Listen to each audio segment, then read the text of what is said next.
Fishing has always been my way of escaping the noise of the world. There's something about the rhythmic cast of a line and the stillness of the water that calms my mind.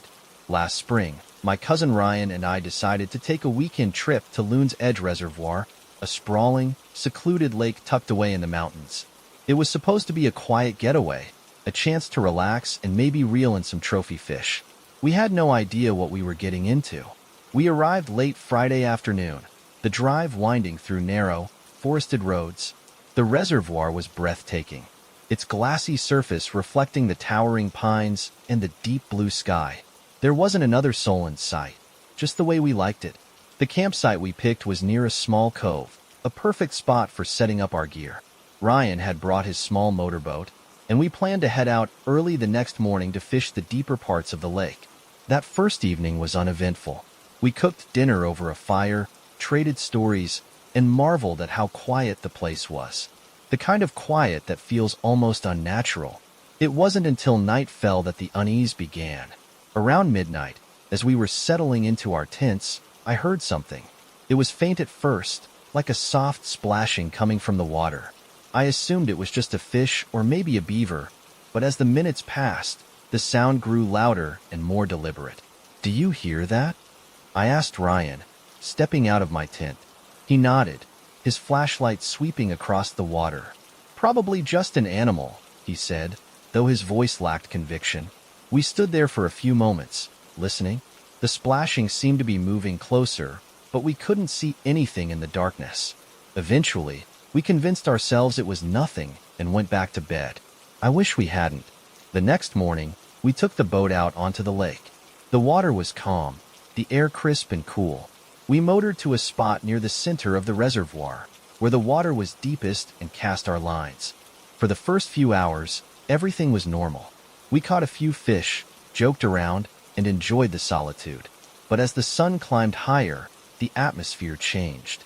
The air felt heavier, and the usual sounds of birds and insects faded into silence. Ryan was the first to notice. "Look at the water," he said, his voice barely above a whisper. The surface of the lake, which had been perfectly still, was now rippling in odd, concentric patterns. It was subtle, but it didn't look natural, like something was moving just beneath the surface. "Maybe it's a school of fish," I suggested, though I didn't believe it. Ryan frowned, reeling in his line. "That's not fish." As we watched, the ripples grew larger, spreading outward in slow, deliberate waves. Then, without warning, something surfaced. It was brief, a pale, humanoid shape breaking through the water before disappearing again. My stomach churned as I tried to process what I'd just seen. "Did you see that?" Ryan asked, his voice tinged with panic. I nodded, my eyes fixed on the spot where it had vanished. "What the hell was that?" Before I could answer, the boat lurched violently, nearly throwing us into the water. Ryan grabbed the edge, his face pale. "We're leaving," he said, fumbling with the motor. The trip back to shore was tense, every splash and ripple making my heart race. When we finally reached the dock, we hauled the boat onto the shore and sat in stunned silence. Ryan broke the quiet first. "We need to go," he said, packing up his gear. "Now." I didn't argue. Something about the lake felt wrong, like it was alive and watching us. We spent the rest of the day tearing down camp and loading the truck. By the time we were ready to leave, the sun was dipping below the horizon. That's when we saw them. At the far end of the lake, near a rocky outcrop, stood a group of figures. They were pale and motionless, their shapes distorted by the fading light. At first, I thought they were people, other campers or fishermen, but as I squinted, I realized something was off. Their proportions were wrong. Their limbs were too long, their heads tilted at unnatural angles. One of them stepped into the water, moving with a strange, jerky gait. Then another followed, and another. Ryan grabbed my arm, his voice low and urgent. "Get in the truck." We didn't wait to see what they would do. We jumped in the truck and sped down the gravel road, the figures disappearing into the growing darkness. My hands shook as I gripped the wheel, my eyes darting to the rearview mirror. For a moment, I thought we were in the clear. But as we rounded a bend, the truck's headlights illuminated something that made my blood run cold. Standing in the middle of the road was one of the figures. Its pale skin glistened in the light, water dripping from its elongated limbs. Its face was blank, featureless, but I felt its gaze bore into me.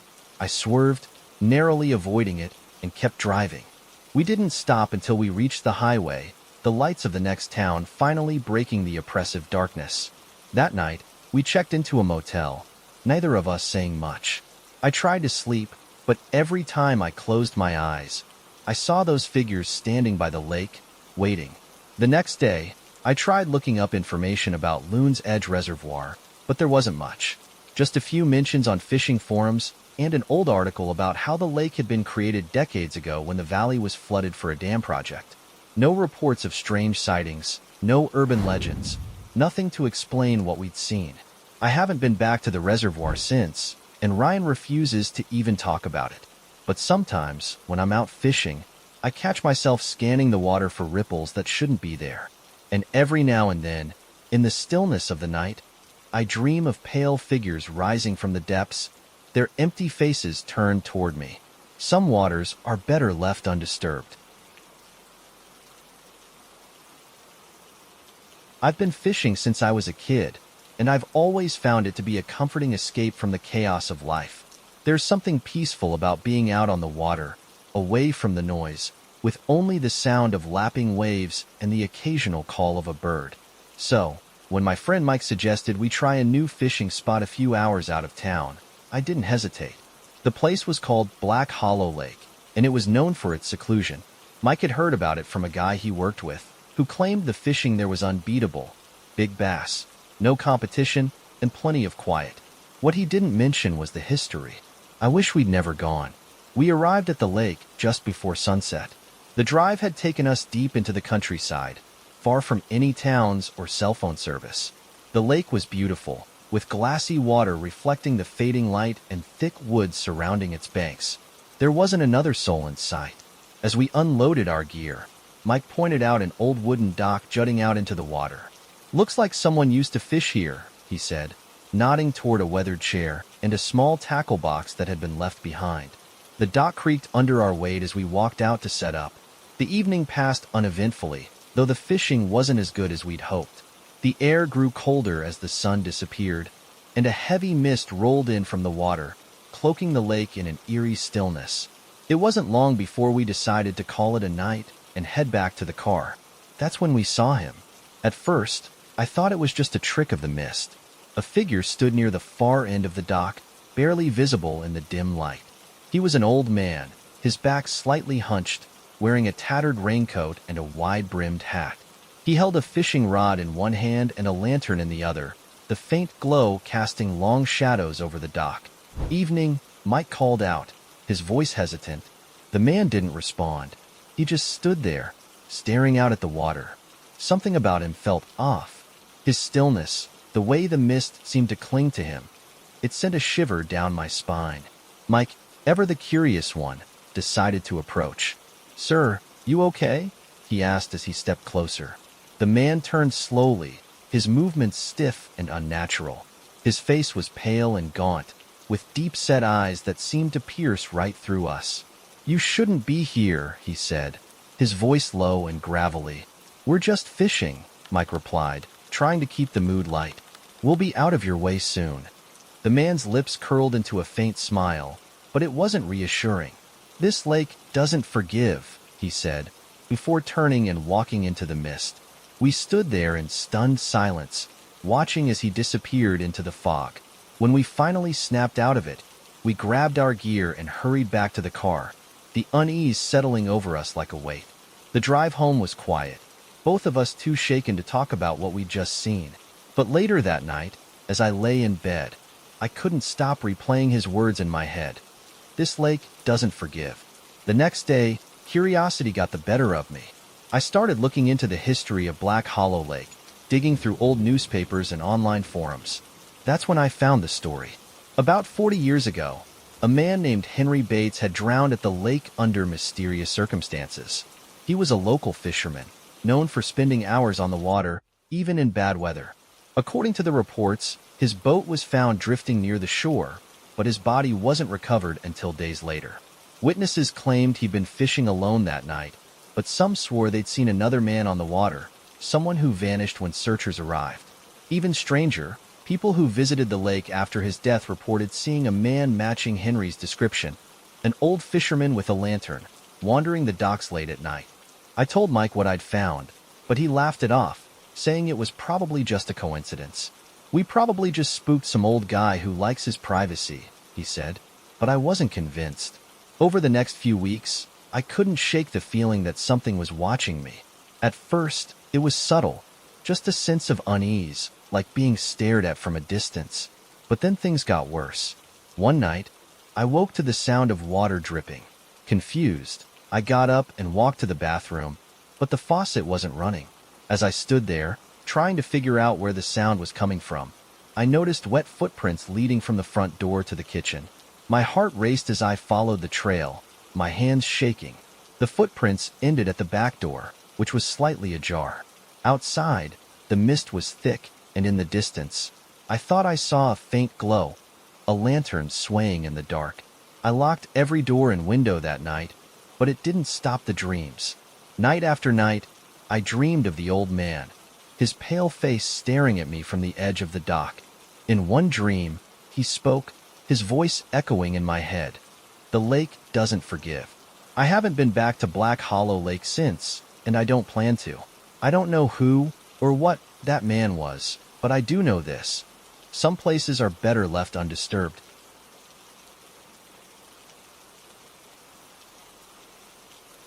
There's a small, hidden lake a few miles from my house in rural Vermont. It's one of those places you wouldn't know existed unless someone told you about it. A serene spot surrounded by dense pines, accessible only by a narrow dirt path. I've been fishing there for years, and I've always loved the solitude it offers. The lake felt like my personal sanctuary. But last July, something happened that shattered that sense of peace forever. It was a warm summer evening, and the golden hues of dusk were fading into the cool blue of twilight. I had been out on the water for a couple of hours in my old kayak, casting lines and catching trout. The air was still, the only sounds the rhythmic splash of my paddle and the occasional rustle of leaves. It was perfect. As the light waned, I decided to head back to shore. My kayak was tied up in its usual spot, leaning against a massive oak tree. I was just a few yards from the shoreline when I noticed movement out of the corner of my eye. Someone was standing at the edge of the lake, pouring something from a barrel into the water. At first, I thought it was another fisherman, but as I drifted closer, I realized the liquid spilling from the barrel wasn't water or bait. It was dark, almost black and thick, like oil. My stomach churned as I imagined someone polluting this pristine lake. "Hey!" I called out, my voice cutting through the stillness. "What are you doing?" The figure froze, then turned toward me. Even in the dim light, I could make out the man's pale face and the startled expression in his wide eyes. Without saying a word, he dropped the barrel and bolted into the woods, disappearing into the shadows. Curiosity got the better of me, and I paddled closer to the shore. The barrel was lying on its side, the last of its contents spilling into the water. The liquid was a deep, dark red. My breath caught in my throat as a metallic smell hit my nose. It wasn't oil. It was something far worse. I suddenly felt exposed, as if I were being watched. Gripping the paddle tightly, I made my way back to the spot where I'd left my gear. Every snap of a twig or rustle of leaves set my nerves on edge. I quickly packed up my things and covered the kayak with its tarp. The walk back to my truck felt longer than usual, every shadow seeming to shift and move. When I finally got home, I locked the doors and drew the curtains, trying to shake the unease that clung to me. As I sat down to clean the trout I'd caught, there was a knock at the door. The sound was sharp and insistent, cutting through the quiet of the house like a knife. My heart raced as I peeked through the curtains, but I couldn't see anyone. The knock came again, louder this time. "Who is it?" I called out, trying to keep my voice steady. There was a pause before a man's voice answered, muffled but clear enough to recognize. "I think you saw me at the lake earlier. I just want to explain." My stomach dropped. It was him, the man with the barrel. "Go away," I shouted, grabbing my phone and dialing 911. "I'm calling the cops." His tone changed instantly. "No need for that," he said, his voice calm but unsettling. "Just open the door, and I'll tell you everything." The sound of his knuckles rapping against the window sent chills down my spine. I locked every door and window in the house, turned off the lights, and huddled in the dark until the police arrived. By the time they got there, the man was gone. The officers were kind but skeptical, suggesting it was likely just a trespasser dumping trash. I wasn't convinced. The smell, the color of the liquid, it wasn't trash. I filed a report, but I could tell they didn't take it seriously. That night, I barely slept. Around 2 a.m., a crash downstairs jolted me awake. I grabbed the Glock I kept in my closet and crept to the top of the stairs. The faint creak of floorboards told me I wasn't alone. "Who's there?" I shouted, aiming the gun at the darkness. The steps stopped, and for a moment, there was silence. Then, the man appeared at the foot of the stairs, his face partially obscured by the shadows. He was holding a small knife, his movements slow and deliberate. "Get on the ground," I screamed, my hands shaking as I aimed the gun at him. The man raised his hands, the knife glinting in the dim light. "Calm down," he said, his voice eerily steady. "I'm leaving." He turned and bolted out the door, the sound of his footsteps fading into the night. When the police arrived, they found my living room window shattered and muddy footprints leading into the woods. The barrel, they told me the next day, was gone. The following days were a blur of fear and paranoia. I couldn't shake the feeling that the man would return, that he wasn't done with me. Every night, I sat by the window with my gun in hand, listening for any sign of him. To this day, I don't know what was in that barrel or why he was so desperate to silence me. But I haven't been back to the lake since, and I doubt I ever will. Some places are better left unexplored.